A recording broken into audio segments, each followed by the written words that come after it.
Oi pessoal, tudo bem? Nesse vídeo a gente vai falar um pouco sobre o quarto capítulo do livro do Paulo e a gente vai falar um pouco sobre meretrizes. Você sabe o que é uma meretriz? Nesse vídeo a gente vai falar um pouco de como que elas venceram o preconceito social. E eu passei até batom vermelho para esse vídeo.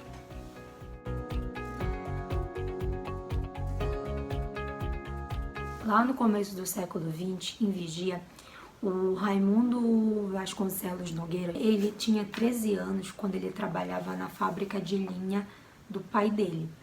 O nome do pai dele era Elisário da Conceição Nogueira. A fábrica do pai dele ficava em Vigia, ficava ali mais ou menos atrás do campo de futebol do Luzeiro.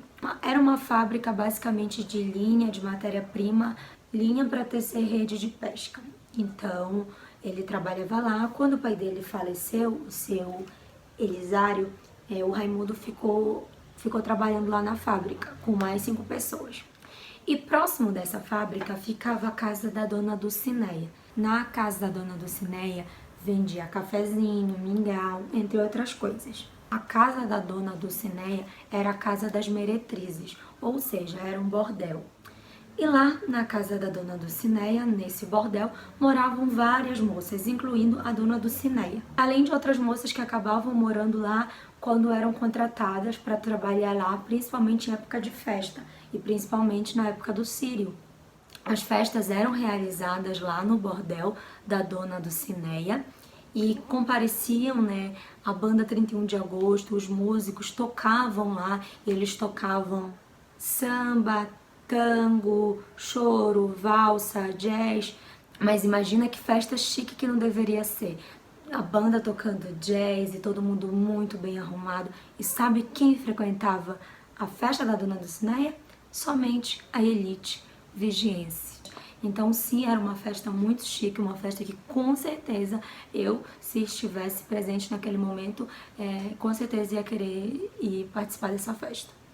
Então a dona Dulcineia dava esse grande evento, muito chique, muito bem organizado, com música boa, dentro do bordel dela.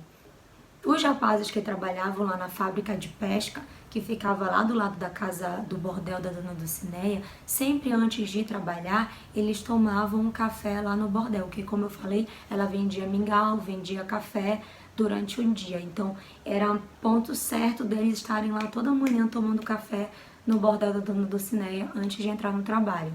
E ali perto da casa da dona Dulcineia ficava um terreiro, onde as tias do carimbó tocavam, e só quem dançava na roda do carimbó eram as negras, as mulheres negras e as mulheres que não eram mais virgens, a festa era delas. Então as mulheres da elite, da sociedade vigiense não frequentavam esse local, essa festa. Essa era uma outra festa que eu também ia querer participar, porque eu amo carimbó.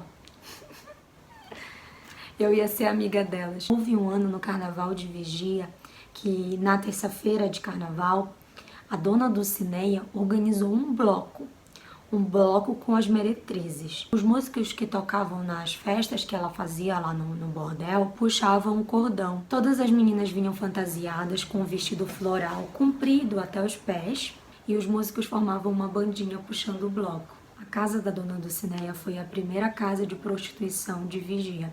Depois tiveram outras, mas ela foi a primeira, digamos, a fazer esse tipo de trabalho dentro da cidade.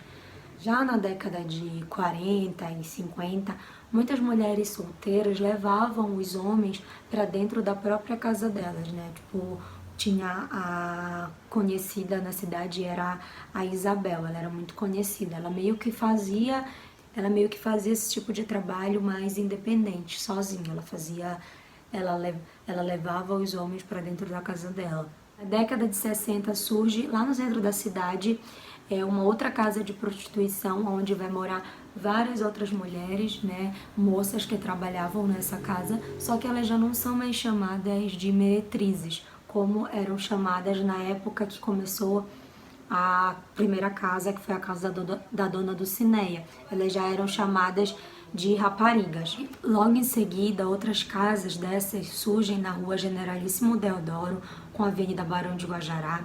Posteriormente, outras casas foram surgindo, como, por exemplo, o Inferno, e o Salão Azul. A primeira no início do bairro Sol Nascente, era o Inferno, e a outra na margem da rodovia PA 140. Ambas já não existem. Esse Salão Azul me lembra o meu avô, né, que não é mais vivo, mas eu lembro muitas vezes das brincadeiras em reuniões de família, que a gente ficava brincando, os meus tios ficavam brincando com meu avô, dizendo que ele tinha ido pro Salão Azul na noite passada e que não sei quem viu ele no Salão Azul. Então o Salão Azul me dá memórias do meu falecido avô, da minha avó brigando com ele. Agora eu vou ler esse trechinho aqui do livro que ele fala um pouquinho sobre a questão da prostituição. A prostituição consiste numa troca entre sexo e dinheiro, porém não é uma regra, né? Muitas dessas mulheres trocavam relações sexuais em troca de favorecimento profissional, por bens materiais, por informações e etc. Então a prostituição para essas mulheres vai além da troca da relação sexual por dinheiro. Muitas mulheres tinham relações para ter em troca alguma informação, para ter alguma ajuda ou para ganhar algum bem material. Muito ainda se tem discutido sobre essas múltiplas imagens que tem uma mulher dentro da sociedade, né? Aí eu falei já nos vídeos anteriores sobre a mulher na educação, a mulher na política, a mulher quando ela é virgem, quando ela não é mais virgem. Para as prostitutas também não é diferente, né? São inúmeras as imagens atribuídas a essas mulheres. Elas são chamadas de mulheres da vida, garota de programa, meretrizes, mulher pública, puta, profissional do sexo, rapariga, são apenas alguns dos nomes que designam essa mulher. Cada uma traz uma imagem, né, do que é essa mulher. Essas mulheres então começam a usar o seu corpo para ganhar o seu próprio dinheiro, né? Usando o seu corpo da forma que desejassem, separando o amor do prazer. Então, numa época que sim, que a mulher ainda era vista como uma mulher que foi feita para procriar e cuidar do lar, essas mulheres decidem usar o seu próprio corpo para ganhar o seu próprio dinheiro também. Só que aí a imagem delas acaba sendo sempre associadas a doenças, ao pecado, e elas tinham alguns elementos que destacavam elas das outras mulheres, né? Elas usavam umas roupas mais decotadas, elas ficavam debruçadas sobre as janelas para ver o movimento da cidade, elas passeavam pela cidade sem uma companhia masculina, elas eram mais donas da própria vida delas, podemos dizer assim.